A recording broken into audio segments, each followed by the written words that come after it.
Yeah,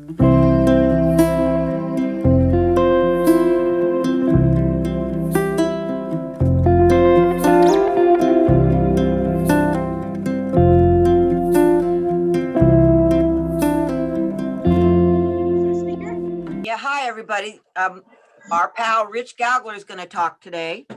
As Denise said, he's been a docent since 2018. Rich is a semi-retired engineer who lives with his wife in Rolling Hills. He has lived in the South Bay for most of the last 40 years with a 2-year stint in St. Louis and several other places, but I'm not going to go through all of them. He has 2 adult children, and I want you to know he likes potato chips. Okay, Rich, you're on. All right, thanks, Ann. And today I'm going to talk about, this is a presentation that we use in the docent training. So I've been giving it the last couple years and been trying to make it a little bit better each year. So we'll see how it goes this year. But anyway, the areas I'm going to talk about is basically the time frame from the Spaniards arriving in Mexico when they started exploring up California through the Rancho period and, you know, kind of to the modern age. So anyway, with that, we will, yep, it wouldn't let me advance. All right, gonna have to use the arrow. Okay, first of all, how did California get its name? Well, there was a novel written by a fellow by the name of Montalvo that talked about great wealth in distant lands, and there was an island called California that was ruled by a queen, Amazon Queen Califia, and there was gold on the island. And the King of Spain heard these rumors, and so it's like, okay, there's gold there, I want it. So he, the first explorer he sent to go after this was Cortez, who of course was the guy that conquered Mexico for him. So let's move on to the next one. And here is examples of some of the flags that were used by the Spanish explorers. And I don't know the backgrounds of these, but interesting flags. And there was a total of 7 flags that have flown over California. On the far left, you can see the flag of New Spain, which is what they called it originally, and colonial Mexico, and so on and so on. The 3 that are not shown here is England with Captain Drake when he was making his trip around the Pacific. There was actually a Russian flag up in Northern California around Fort Ross. And there was also some pirates from Argentina who flew a flag in Monterey Bay for a time. So the first first European explorer to you know, go through California was Cabrillo. So everybody's heard the name Cabrillo. There's certainly a lot of things named for Cabrillo, including Cabrillo Beach, of course, right here in San Pedro. But he served under Cortez in Mexico. And one of the interesting things about him is there's a debate about whether he is actually Spanish or Portuguese. So history has generally recorded him as being Portuguese, although he worked for the Spanish. But there's been some recent evidence about 5 years ago that he may actually have been Spanish. So there's still an ongoing debate about that. The Portuguese don't want to give him up, and the Spanish want to claim him. But anyway, after he had been in Mexico for a while, before he went on his exploration, he also mined gold in Guatemala and became very rich from that.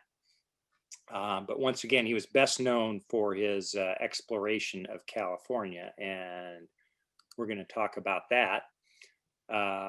So once again, for the background, the king wants to find this mythical California that's got all the gold. And where's my pointer here? Okay, so he started from down here in the area of Jalisco, and he sailed up the coast. And I'm not sure his exact route, if he went up the Gulf of California or not, but he ended up in Ensenada. And from there, the three ships they had went north to explore the California coast. So, of course, the first place they came was San Diego. And it just so happens that the name of his ship was San Diego. So that's how San Diego got his name. He named it for his ship. And he actually was there in September of 1542. So about a week later, he came into the LA area, and he named it Bahia de los Fumos, the Bay of Smokes. And they discovered that the day that they entered was St. Peter's feast day. And so the place he named was, and that's where, San Pedro got its name. So continuing from there, and it goes off the page here, but he continued north through the Channel Islands.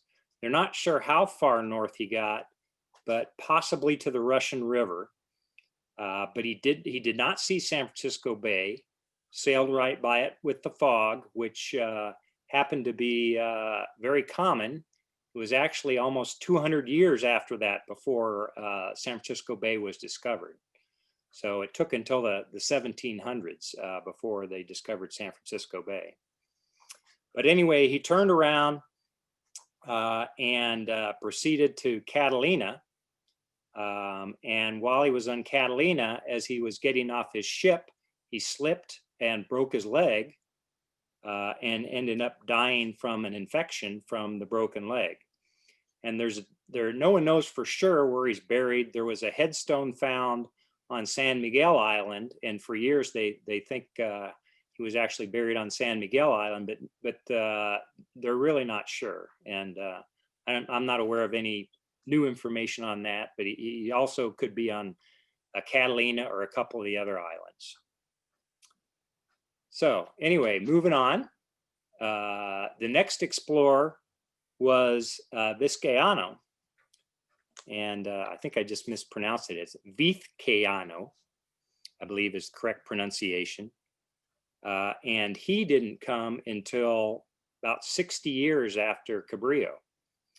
So I don't know how many of you have seen Bob McKenzie's speech talking about wind and currents, but it was difficult because of the wind and currents for Spanish ships to get up the West Coast because they were going against the wind and the currents.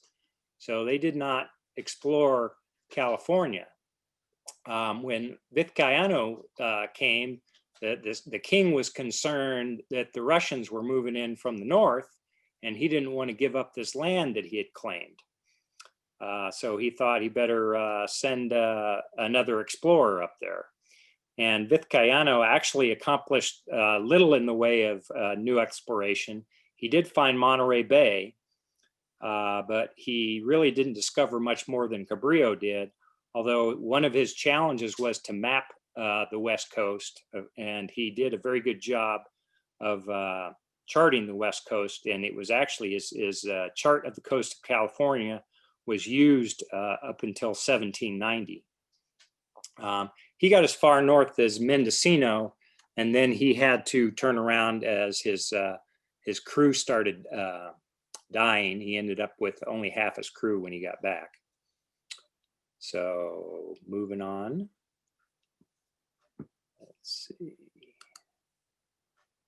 So anyway, here's the map of his explorations. You can see the first one he did, he just got to Cabo, and in that case, all he was doing was looking for. Excuse me, I wrote it down here. Now I can't remember what it was. what was he had? He had a commission for something.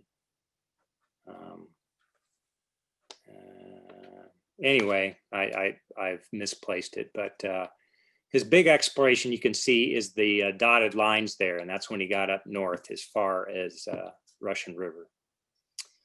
All right, so Portola was the next big explorer, and he came in 1769, and he actually had 4 expeditions, 2 on foot and 2 by ship, and they met at San Diego Bay, so that's where they started. De Portola was the commander of the entire expedition, and he actually was one of the ones on foot. One of his tasks was to expel the Jesuits from their missions. At this time, the Jesuits had missions in Baja California, and the king had decided that the Jesuits were getting too rich off of his land, and so he wanted to expel them. So he brought the Franciscans, and so in De Portola's expedition was Father Junipero Serra, who was the Franciscan who came with him to start founding the Franciscan missions.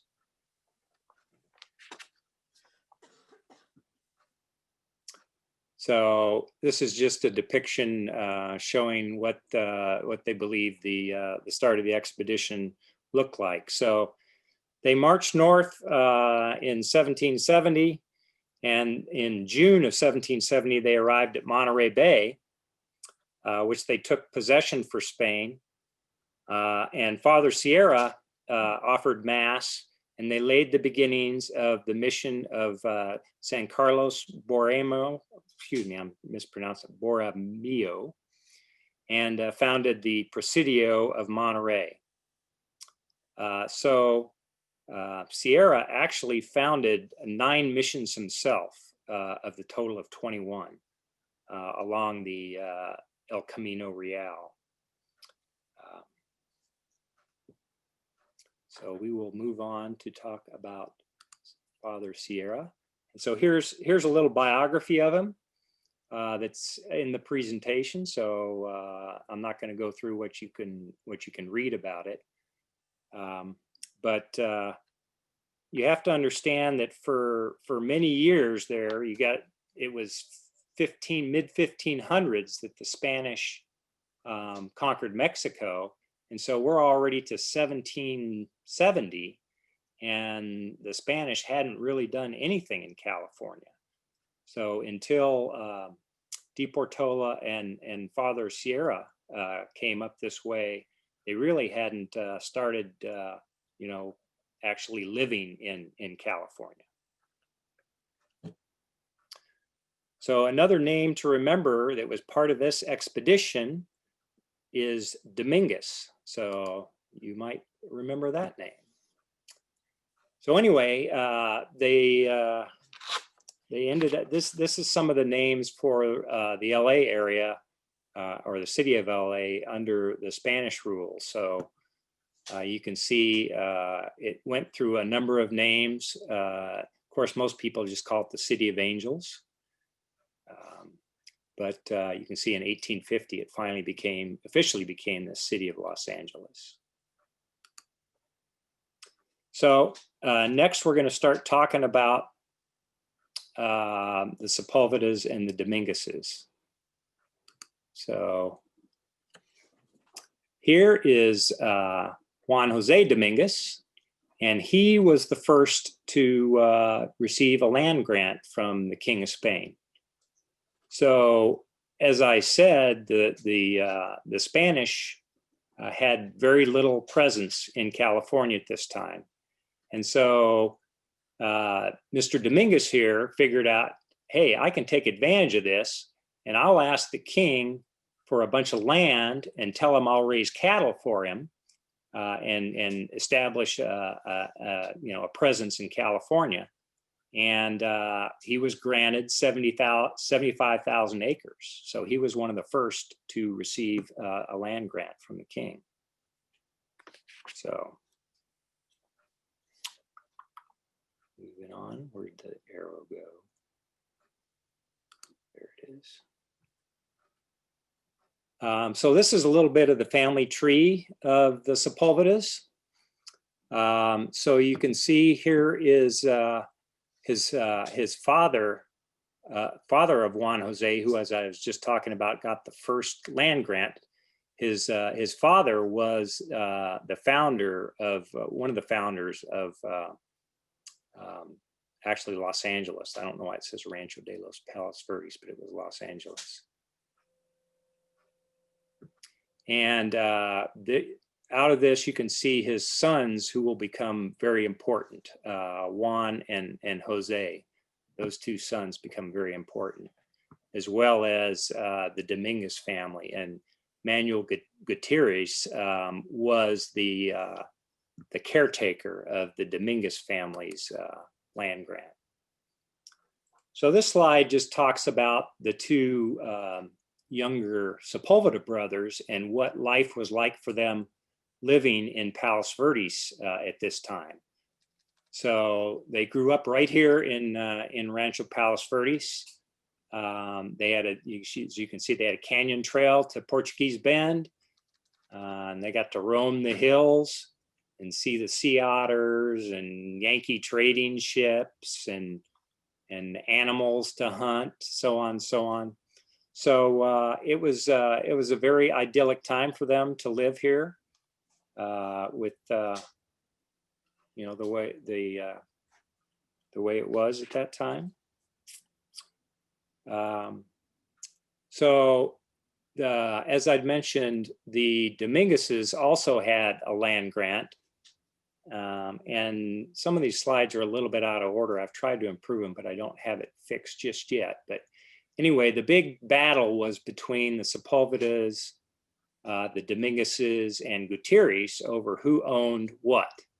And the Sepulvedas and the Dominguezes both had land grants that were side by side.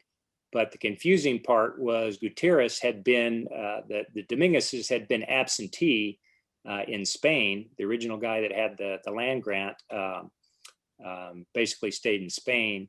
He gave it to his nephew, which we'll cover in later slides. But anyway, at this point, the four of them, the two Sepulvedas, Gutierrez and Dominguez, went to Monterey to appeal to the governor and try to settle who owned what. And the governor ended up awarding the Figueroa, as you can see, Rancho Palos Verdes. And Gutierrez, he was permitted to graze his cattle, but he didn't get any land. And the Dominguezes got 42,000 acres, so half the land almost. And here's the split of those two ranchos. So this is right off the wall in the museum, if you've noticed it there. So Rancho Los Palos Verdes was the Sepulvedas, and Rancho San Pedro was the Dominguezes.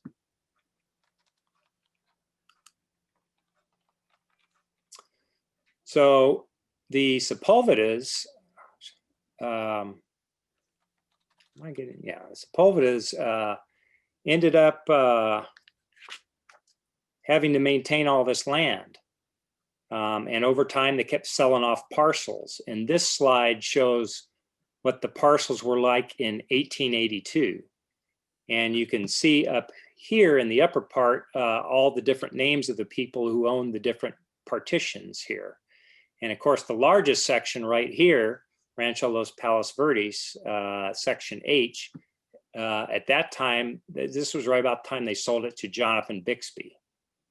And you can see some of the Sepulvedas only had small little tracts around. So they went from owning this whole thing to just by 1882 having sold off most of it to pay their bills. They would have to sell off portions of the land just to support their style of living.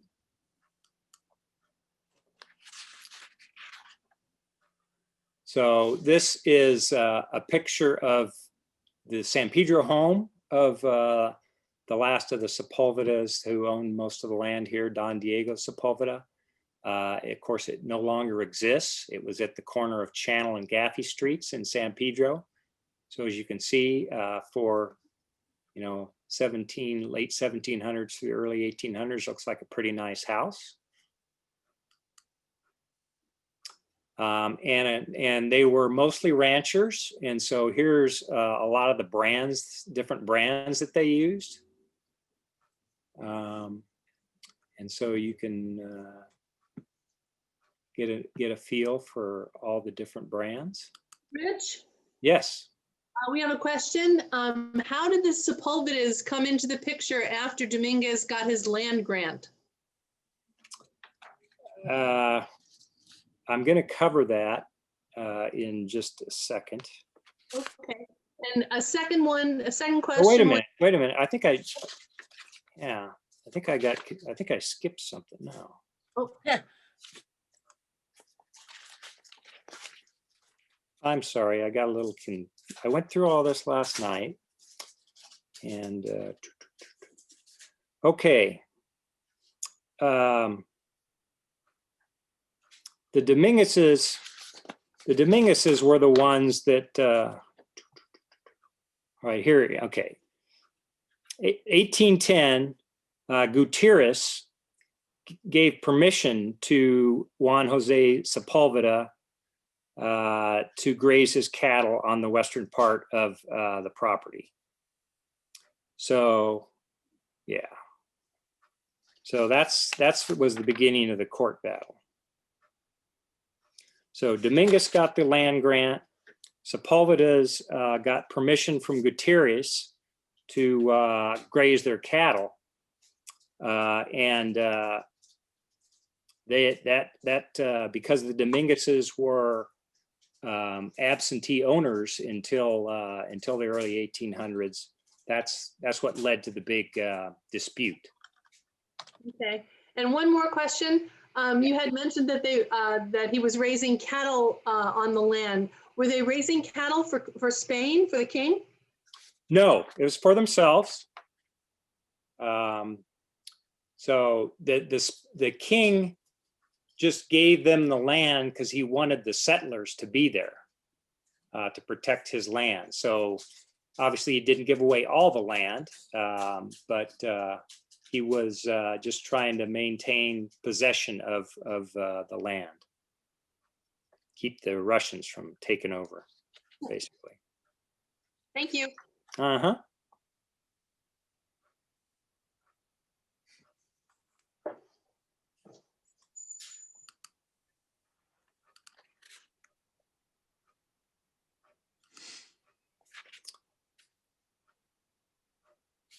So anyway, to give you an idea of the Sepulvedas and how they fared after they got all that land, and I showed you that where was it? Right here, how they ended up in this position where they ended up with very little land. They'd had fighting amongst themselves. They'd had 18 court actions, 78 lawsuits and disputes among the family members. So that's a good part of the reason why they ended up with just small parcels. And the largest one, of course, is this Section H that they sold to Jonathan Bixby, who eventually Bixby sells it to Vanderlip. So in 1913. And that's kind of the modern era from 1913 on, after Vanderlip bought it.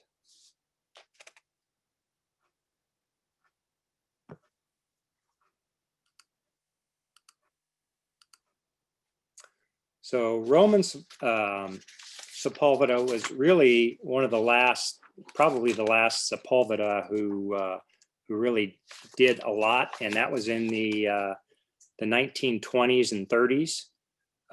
He actually constructed a home in San Pedro. He lived by 5th Street and Pacific in San Pedro. But he He was also the founder of the Royal Palms Country Club. As you can see here, a picture of what it looked like back in those days. So I would assume that this is somewhere near Royal Palms Beach. No, this says White Point, right? Yeah, so not too far.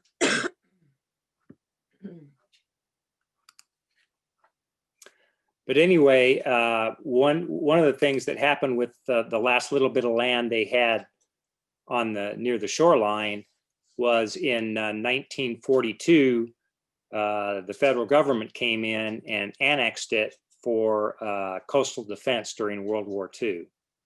And we all know about Fort MacArthur and all the bunkers and all that. So that's really where the last of the Sepulveda land along the coast was. So let's see, we went through the brands. Sepulveda. And so really the Dominguez and Sepulveda legacy was cattle, sheep, and horses for the most part. The Dominguezes also, they were a little smarter than the Sepulvedas in keeping their land, while the Sepulvedas basically squandered theirs. The Dominguezes managed to keep theirs. So here's Juan Jose, who got the land grant. And I'd mentioned he died without any children, other than it looks like he had one that was perhaps from the Indian woman. I'm not sure about that one. But the land went to his nephew, Cristobal. Cristobal was in Spain, never really came to the New World. And then his son, Manuel, was the first one to really come here and take possession of the Dominguez lands.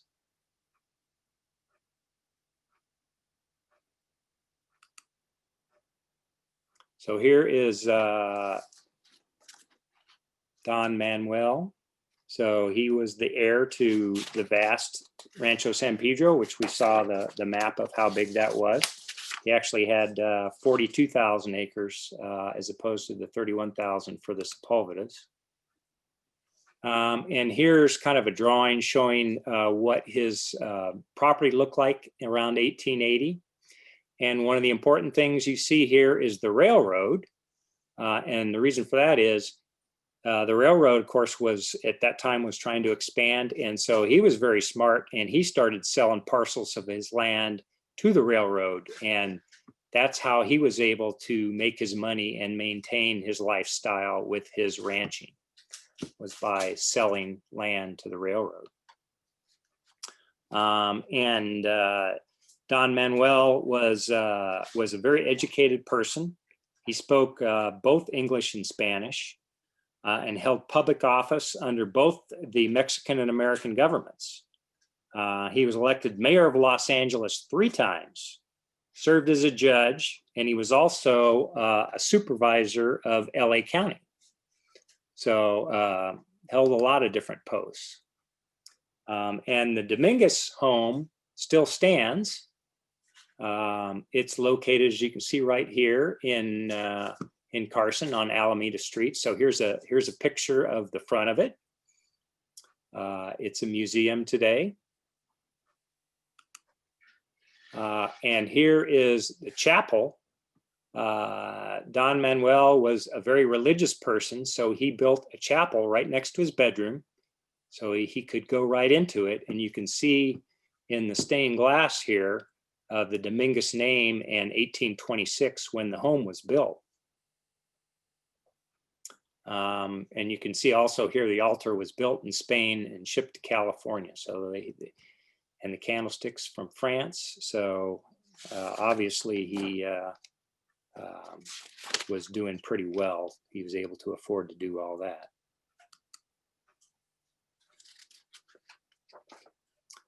Here's the dining room in the home, and you can see a picture of Don Manuel and his wife. And I'm not going to try to other than Maria, I'm not going to try to, Maria Dominguez. I'm not that great with Spanish names, so I'll let you read those. But you can see once again, they had a pretty nice home for the early 1800s. So, and one of the pictures he had on the wall is a picture of Father Sarah. So, so here's a good question. Does anybody know why he would have a picture of Father Sarah on the wall? Got any responses coming in on that one? So I thought one of the Dominguez is part of the exploration of California with Father Sarah and I think Di Bartolo. yep, that's right. Here's the Dominguez daughters. And he had 6 daughters and he had no sons. So when Don Manuel passed away, his land was left to all the Dominguezes, or to all his daughters here. And as you can see here, he had a great influence on who his daughters would marry. So he was very, very much involved in their lives. And if you look at some of the names here, they look very familiar. So here's one who married Henry Carson, another one who married Watson, another one who married Del Amo.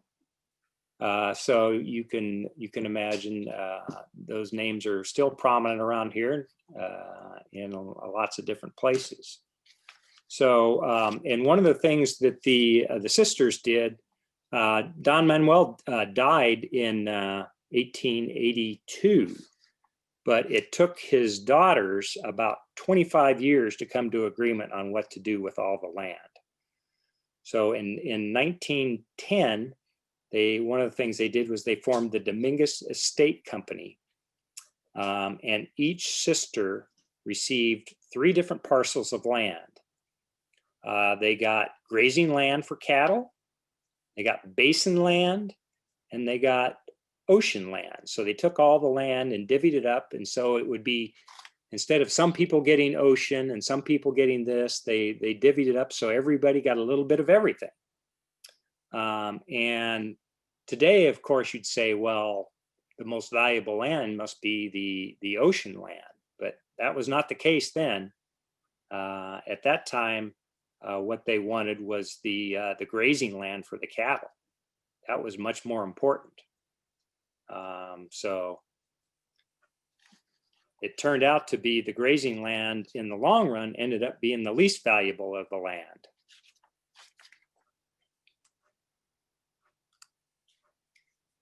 Oops. So this picture here shows why the basin land was so valuable, because the basin land had oil in it. So here is an oil pump right here off to the far right, and also water. So this is a picture of a water well and an oil pump. So 1921, oil was discovered in the basin property. So at one point, there were up to 350 oil wells on the Rancho Dominguez property. So 3 of the sisters who owned the ocean tract sold it to the Redondo Beach Development Company, and that is what later became the city of Redondo Beach. So very large tract of land. Also for the water mill, in 1911, the 6 sisters started the Dominguez Estates Company, which also included the Dominguez Water Company. And that brought water from the Antelope Valley to the Los Angeles Basin. So Dominguez Water Company was around until 1998 when it finally merged with California Water Authority. So the Dominguezes made a lot of money off of this, what's depicted in this picture.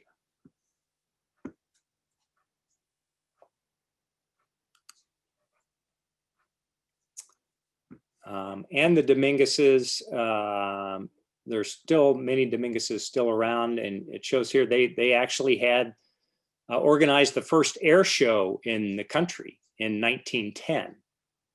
I mentioned the Dominguez Water Company, the oil discovery.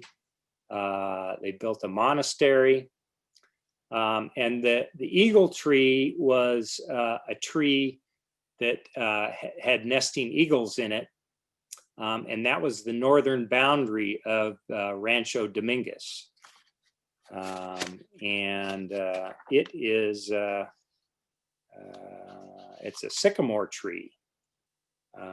And it remains standing, and it's in a residential neighborhood at the intersection of Poppy and Short Streets in the city of Compton. So that tree, at least a couple years ago, it was still standing. But anyway, today there's hundreds of Dominguez family members still in the area. The last big block of land that the Dominguezes owned, they sold in 1966 for $60 million. So even that was a lot of money. It'd be a lot of money today. In 1966, that was a really lot of money. So they had actually held on to their land for 183 years. So there's a pretty good comparison there between the Dominguezes and the Sepulvedas and how they turned out with dividing up that original land grant. And that is the end of the presentation.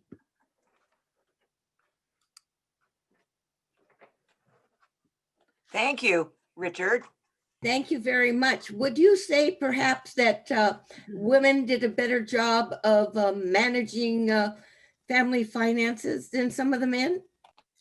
Well, you can certainly say that about the Dominguez daughters. They were, the 6 daughters did a very good job, and I'm sure some of their husbands helped out. It's hard to tell, but if you noticed back when on that slide, there was a couple of them that did not get married. So I haven't done any research on who was in control of all that, but clearly they did not, they held on to their land and made a lot of money off of it even after Don Manuel died, unlike the Sepulvedas. Thank you. Fascinating. Yeah. Information. Every time I hear this, I retain more. So I come up with some good questions. Thank you, Richard. Okay, I've got so everybody 3 don't forget. pages of notes, and I still didn't get everything down. Richard, I have a quick question for you. Yes. Is it true that 2 of the sisters at one point ran the one of the lighthouses? Maybe it was the Point Vicente Lighthouse or Point Fermin? You know what? I don't believe that's true. At least I've not come across that in any of my research on the Dominguezes. Okay. So. Do So you know? Sorry, good. That's okay. I had a question. Do you know if they still are involved in the Dominguez Water Company? Does the family still receive money from that, or had they sold that over the years? Well, they sold it. So I'm sure when they sold it to the California Water Authority, I don't know if that was stock they got or they just sold it and got money. That I'm not sure about. So. When you said they were, Richard, when you said they were involved with bringing water from the Antelope Valley, does that involve the pumping system over the mountains? Absolutely. Okay. So yeah, they were bringing water into the South Bay, independent of the famous stuff that Mulholland did to bring water into the city of Los Angeles. This was a totally different effort. Wow. Okay, any more questions? Just a comment, I live in Redondo Beach and we're in the Dominguez water region. I don't know if that's more, you know, related to the map than to ownership of the water. Well, like the Dominguez Water Company was supplied most of the water to the South Bay for many, many years. So, I mean, until fairly recently, because I know my parents' bills said Dominguez Water Company on at least up till like recently. yeah, well, like the 1998 is when they sold out. So, Okay, okay. Well, Yeah, we're that's still interesting. called Dominguez water region. yeah, maybe they never changed the name on the bills or something, but it's not owned by the family anymore.